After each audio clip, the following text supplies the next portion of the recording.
A'udzu billahi minasy syaithanir rajim. Bismillahirrahmanirrahim. Alhamdulillahi rabbil alamin arrahmanir rahim maliki yaumiddin. Iyyaka na'budu wa iyyaka nasta'in ihdinas siratal mustaqim. Siratal ladzina an'amta 'alaihim ghairil maghdubi 'alaihim waladdallin. Asyhadu an la ilaha illallah wahdahu la syarikalah wa asyhadu anna Muhammadan abduhu wa rasuluh. Allahumma shalli ala nabiyyina Muhammadin wa ala alihi wa sallim. Amma ba'du ayyuhan nas, usikum wa iyaya bitaqwallah faqad fazal muttaqun. Sidang Jumat yang saya hormati, wasiat bertakwa pada saat ini dikaitkan dengan saum karena kita sudah mendekat masanya bulan Ramadan. Pertama kita ambil surat Baqarah 183, ya ayyuhalladzina amanu kutiba alaikumusiyam kama kutiba alal ladzina min qablikum la'allakum tattaqun. Jadi yang diseru adalah orang-orang yang berpandangan bersikap hidup dengan ajaran Allah menurut sunnah Rasul. Dijelaskan bahwa telah ditetapkan kepada kalian saum, seperti halnya kepada mereka yang sebelum kalian. Selanjutnya Baqarah 185, Syahrul Ramadan alladzi unzila fihil Qur'an. Bulan Ramadan adalah bulan yang padanya Quran diturunkan. Hudal linnasi, sebagai pedoman hidup bagi manusia. Wa bayyinatin minal huda wal furqan, serta menjadi penjelasan dari pedoman itu sendiri dan dari pemisah antara nur dan zulumat. Dalam kaitan ini kita juga ingin hubungkan dengan surat Taubah, surat 9 ayat 36 yang menyatakan inna iddatas syuhur indallah hisna asyara syahran fi kitabillah yauma khalaqas samawati wal ard. Sesungguhnya bilangan bulan menurut ajaran Allah adalah 12 dalam kitab Allah pada periode penciptaan semesta angkasa dan bumi ini. Jadi artinya bahwa bulan ada 12, kemudian Syahrul Ramadan dinyatakan alladzi unzila fihil Qur'an, berarti bulan Ramadan punya keistimewaan. Dari Ramadan punya keistimewaan, maka Nabi Muhammad mengistimewakan bulan Ramadan dengan siang hari dilakukan saum, malam hari dilakukan dari perintah wa minal laili fatahajjad. Di sebagian malam maka lakukanlah salat tahajud. Jadi dari sini maka kita ingin menganjurkan diri kita supaya mengistimewakan bulan Ramadan.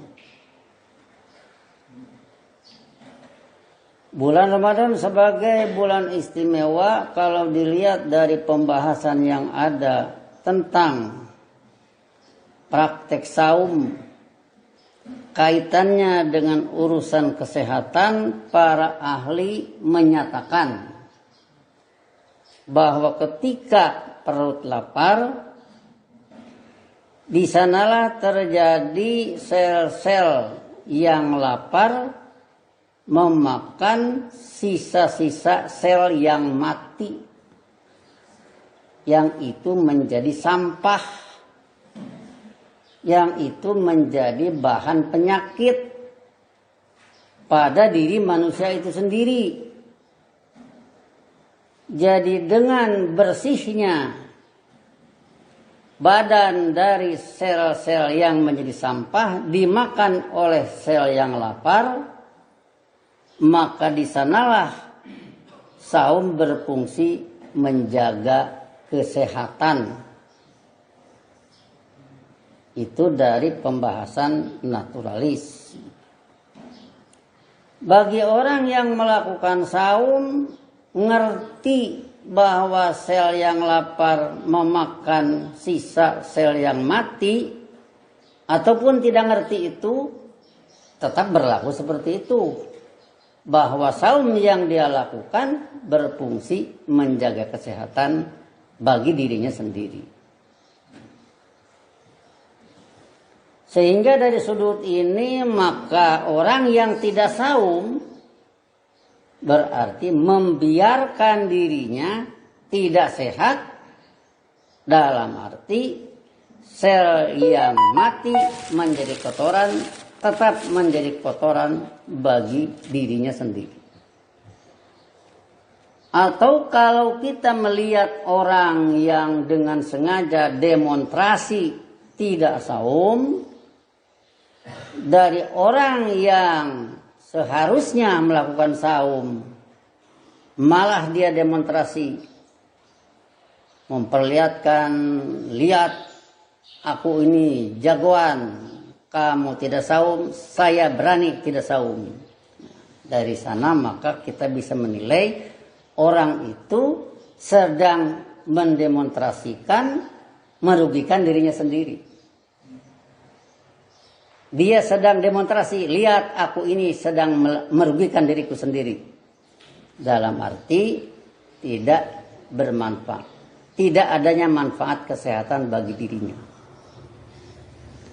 Sehingga dengan demikian diistimewakannya bulan Ramadan sebagai bagian dari bunyal Islam ala khomsin. Syahadati la ilaha illallah wa iqamis sholat wa ita'iz zakat wa saum Ramadhana wal hajj. Salah satu pembinaan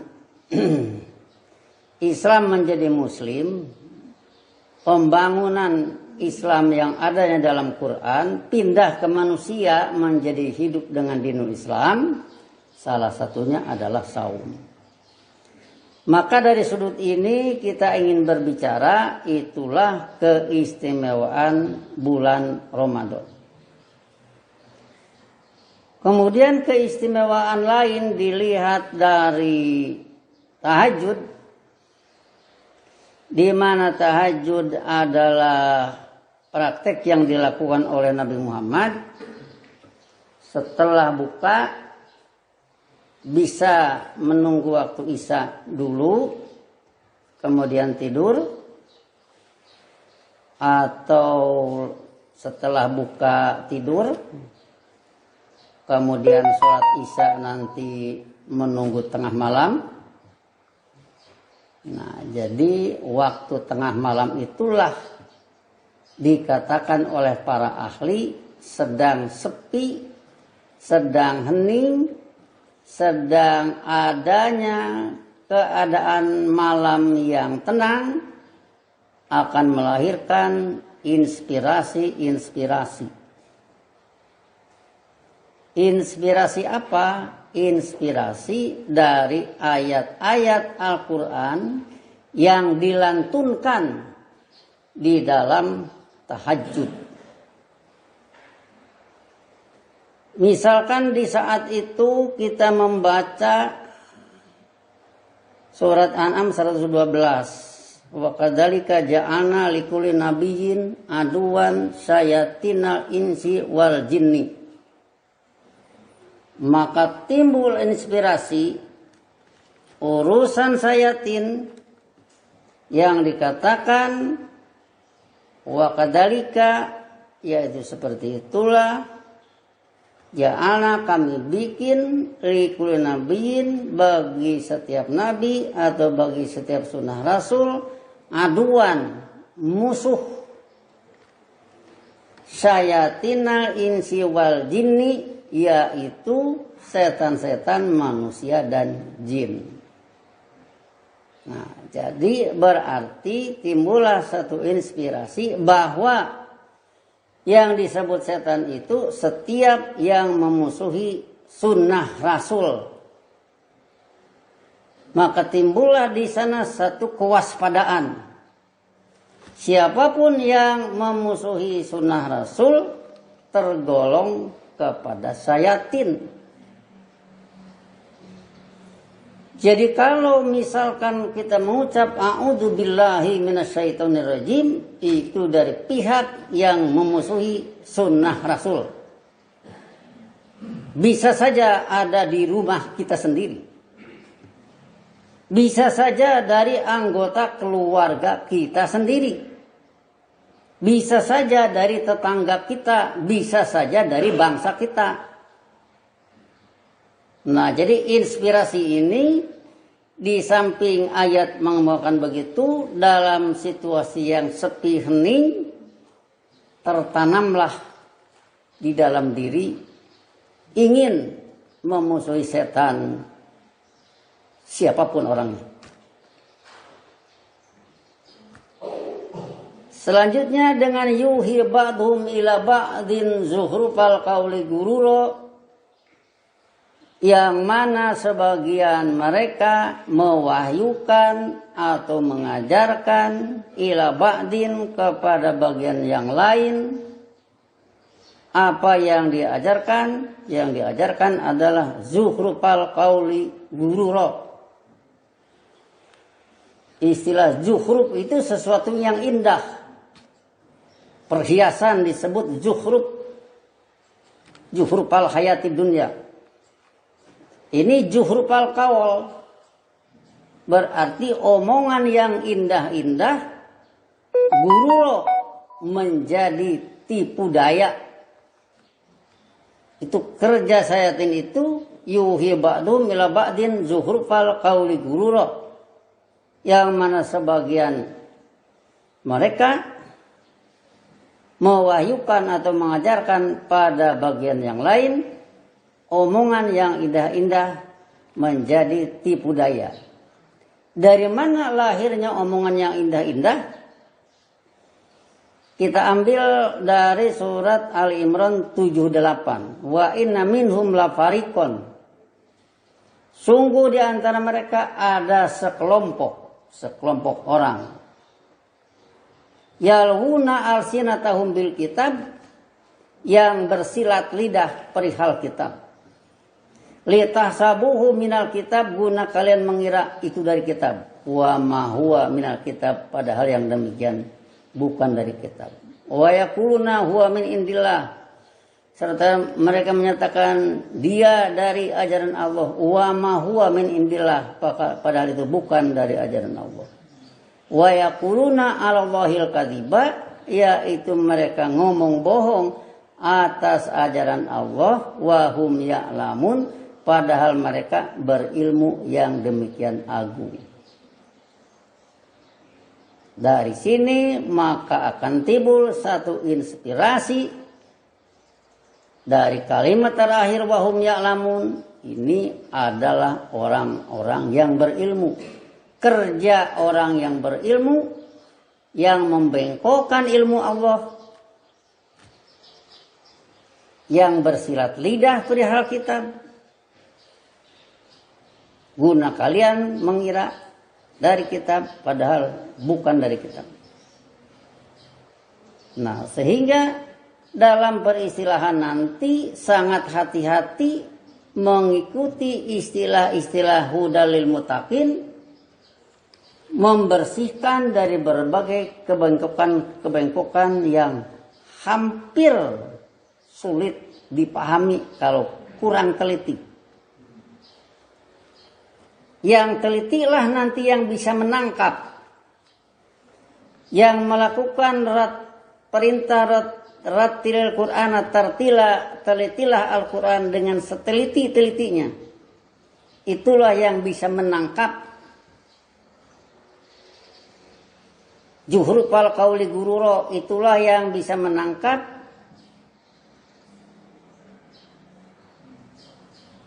wa yaquluna 'alallahil kadiba wa hum ya'lamun. Jadi orang yang berilmu yang berkhianat akan diketahui oleh yang berilmu yang jujur.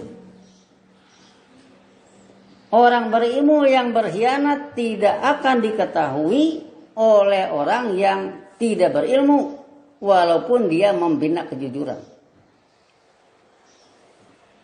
Maka dari sini akan timbul satu inspirasi untuk meneliti ilmu seteliti-telitinya dalam rangka bagaimana membersihkan budaya ini. Sebab ujung daripada Al-An'am 112, walau syaa rabbuka ma fa'aluhu, seandainya pembimbing Anda berkehendak, tentunya akan atas kehendak manusia dengan iman yang hak, ma fa'aluhu, niscaya mereka tidak melakukan yang demikian. Fadarhum wa ma yaftarun, maka biarkan malah mereka hidup dengan apa yang mereka bikin-bikin. Kemudian kalau suatu saat kita membaca Fatir 40, Qul ara'aytum syuraka'akum alladzina tad'una min dunillah aruni madza khalaqu minal ardi am lahum syirkun fis samawati am atainahum kitaban fahum ala bainatin minhu. Di ujungnya ada kalimat iyaidu dzalimuna ba'dhum ba'dhan illa gurura. Tidaklah para pelaku dzulmat menjanjikan sebagian mereka atas bagian yang lain kecuali tipu daya belaka. Jadi tentunya dari sini akan timbul satu inspirasi, harus memahami bahwa para pelaku dzulmat, yaitu yang luar sunnah Rasul, yang berlaku adalah tipu menipu. Ya, dapat kita bayangkan kalau misalkan orang menanggapi tipuan itu sebagai satu hadiah, padahal itu tipuan dianggap hadiah, amatlah celakanya. Senang dengan hadiah, padahal itu tipuan belaka. Jadi disinilah maka akan menjadi inspirasi dalam hidup dengan ayat Quran menjadi hudan lil muttaqin. Pedoman hidup bagi para muttaqin yang tidak pernah terkalahkan oleh upaya-upaya setan, sebab mereka itu menyatakan Allahumma inni a'udzubika min hamajati syayatin. Ya Allah, aku melindungi diri dengan ajaran Anda dari bisikan-bisikan setan. Wa a'udzubika Rabbi, serta aku melindungi diri dengan ajaran Anda, wahai pembimbingku, ayah durun, menghindari mereka hadir padaku. Jadi disinilah maka pada situasi malam yang demikian hening, timbullah inspirasi ke arah perbaikan hidup, ke arah pembangunan kehidupan indah, ke arah membangun kehidupan adil, ke arah membangun kehidupan makmur, ke arah membangun kehidupan cerdas. Di saat itulah timbul inspirasi goodwill, keinginan yang baik. Tetapi di segi lain juga ada orang-orang yang memanfaatkan malam-malam itu untuk menimbulkan inspirasi guru loh, tipu daya. Bagaimana caranya mengakali orang lain, di saat itu pula mereka mempelajarinya. Maka dari sini kelihatan sekali bagaimana pentingnya syahrul Ramadan, bagaimana istimewanya syahrul Ramadan, sehingga kita merasa perlu mengistimewakan syahrul Ramadan. Pertama, di siang hari latihlah diri kita, latihlah anggota keluarga kita terbiasa melakukan saum sebagai satu upaya kepatuhan kepada kebijakan pencipta. Biasakan sejak kecil, sebab kalau tidak dibiasakan sejak kecil, begitu dewasa melakukan saum, kiranya beratnya bukan main. Menahan lapar. Nah, kemudian kita rintis juga generasi muda untuk belajar tahajud.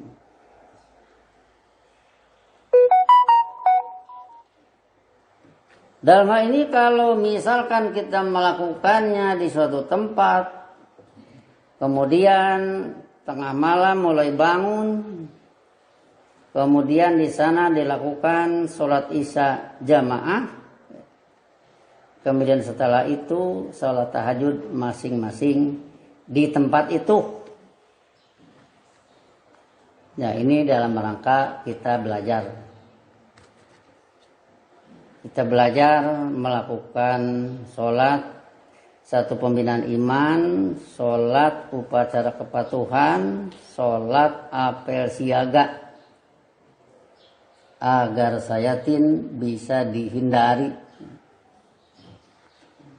Sebab itulah pengacau kehidupan manusia. Sayatinlah pengacau kemakmuran, sayatinlah pengacau keadilan, sayatinlah pengacau keamanan, sayatinlah pengacau kecerdasan.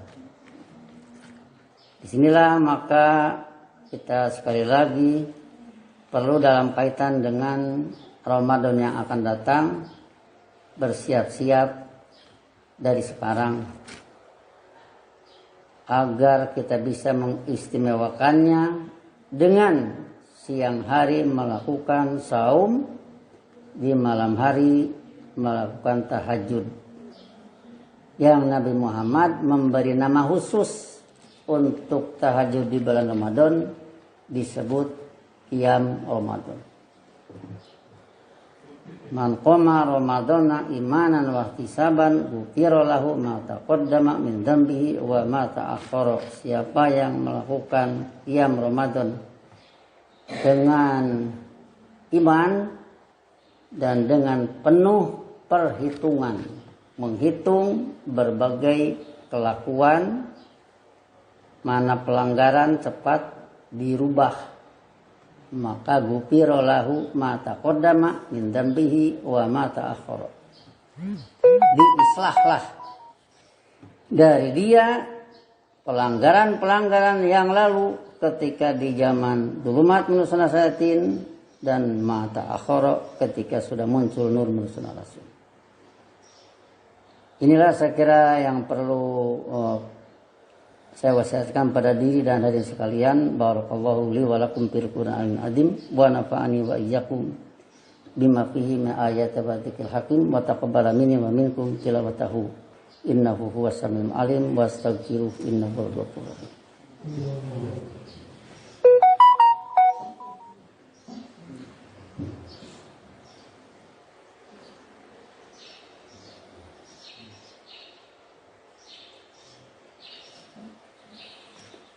Alhamdulillahilladzi wa'ada alladzina amanu wa amilus solihati minhum maghfiratan wa ajran azima. Asyhadu an la ilaha illallah wahdahu la syarikalah wa asyhadu anna Muhammadan abduhu wa rasuluh. Allahumma shalli ala nabiyyina Muhammadin wa ala alihi wasallim. Amma ba'du ayyuhan nas usikum wa iyaya bittaqwa faqad fazal muttaqin.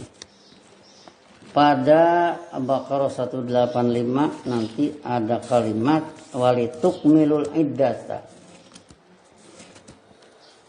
yaitu hendaknya kalian melengkapkan bilangannya. Bilangan saum harus dilengkapkan, jangan dikurang-kurang, lebih juga tidak boleh. Yaitu melengkapkan sebagaimana Nabi menjelaskan asyahru hakada wa hakada wa hakada, 3 kali dengan jari semua, berarti bulan itu 30. Kemudian menjelaskan lagi asyahru hakada wa hakada wa hakada dengan disembunyikan 1. Yang ketiganya, hakada yang ketiga disembunyikan 1, berarti 29. Jadi bulan itu bisa terjadi 30, bisa terjadi 29. Maka dengan walitukmilul iddata, hendaknya kalian melengkapkan bilangannya. Kalau bulan itu ternyata 29 setelah diru'yat, maka cukup 29. Kalau tidak berarti 30. Tidak usah dikurang-kurang.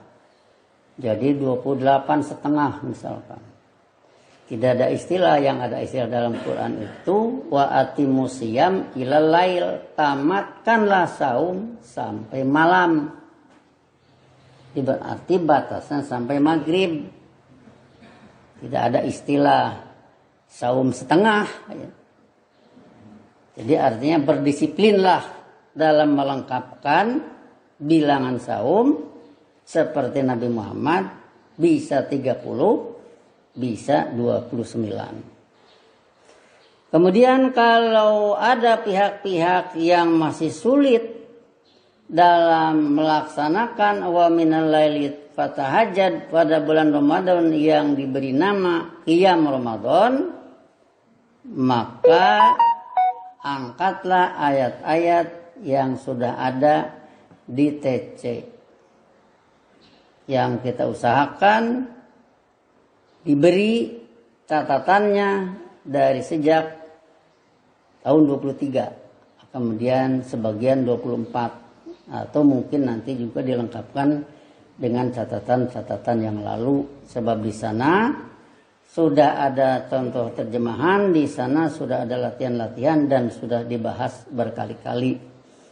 Jadi itu saja bisa diterjunkan, cukup untung bisa melihat kenyataan dengan ayat Quran. Jadi misalkan al-aitum suroka'akum kayak tadi, alladzina tad'una min dunillah, tanyakan kepada orang-orang musyrik yang mengangkat selain Allah sebagai pembuat kebijakan, apakah kalian telah melihat secara ilmiah para pembuat kebijakan selain Allah? Suroka'akum, alladzina tad'un, yang kalian berharap hidup kepada mereka selain kebijakan Allah. Aruni madza khalaqu minal ardi, perlihatkanlah kepadaku apa yang mereka ciptakan dari bumi ini. Pikir-pikir para suroka bikin apa dari bumi ini? Bikin batu, bikin sungai, bikin gunung, bikin laut, bikin ikan? Tidak. Am lahum syirkun fis samawati, apakah mereka ada keikutsertaan dalam semesta angkasa? Ikut bantu bikin matahari, ikut bantu bikin bintang, ikut mengedarkan matahari, mengedarkan bintang ke bintang dan sebagainya. Tidak ada juga. Am atainahum kitaban fahum ala bayyinati minhu, ataukah kami datangkan kepada mereka satu kitab yang selanjutnya mereka hidup dengan pandangan ilmiah dari kitab tersebut? Tidak juga. Jadi itulah suroka, kitab tidak punya, suroka bikin apa-apa di bumi tidak, membantu semesta angkasa juga tidak. Jadi berarti dari sana tajamlah pandangan kita. Dengan ayat tersebut kita bisa membaca bahwa pihak-pihak yang merasa paling benar tanpa ilmu Allah Maka itu adalah sebenarnya begitulah penilaian pada surat Fatir 40. Bukan bikinan kita, itu kalamullah. Nah, sebaliknya di pihak-pihak yang lepas dari itu, maka binalah kepatuhan, binalah kecerdasan. Kalau kita misalkan mempelajari bahasa Quran, itu bukan dalam rangka menyulitkan orang. Sebab kalau bahasa Quran tidak paham, sulit meneliti ayat Quran. Ya bagaimana meneliti dari bahasa yang tidak mengerti? Adapun kalau merasa sulit, ya jangan memaksakan yang sulit, yang gampang-gampang aja dulu. Biar yang sulit ditangani oleh yang sudah memahami kesulitan, pahami yang gampang-gampang dulu secara bertahap. Sehingga dengan demikian maka perjalanan hidup untuk perbaikan ini tidak pernah berhenti kapanpun dan dimanapun. Bangunlah peradaban hasanah di dunia, pintalah hasanah di dunia, dan bangunlah untuk itu berbagai sektor yang diperlukan. Allahumma sholli ala nabiyina Muhammadin wa ala alihi wasallim. Rabbana la tuzigh qulubana ba'da idh hadaitana wa hab lana min ladunka rahmatan innaka antal wahhab. Rabbana hab lana min azwajina wa dzurriyyatina qurrata a'yun waj'alna lil muttaqina imama. Rabbana innana sami'na munadiyan yunadi lil iman an aminu bi rabbikum fa amanna. Rabbana faghfir lana dzunubana wa kaffir anna sayyi'atina wa tawaffana ma'al abrar. Allahumma ansur man nasara rusulaka wa ahlik man akhraja rusulaka. Allahumma askinnal ardu min ba'dihim bi amnin wa salamin. Rabbana atina fid dunya hasanah wa fil akhirati hasanah wa qina adzabannar. Ibadallah, innallaha ya'muru bil adli wal ihsan wa ita'i dzil qurba wa yanha 'anil fahsya'i wal munkar wal baghi ya'idukum la'allakum tadhakkarun. Fadhkurullaha yadhkurkum wad'uhu yastajib lakum wa la dzikrullahi akbar. Astagfirullah li wa lakum. Aqimus shalah.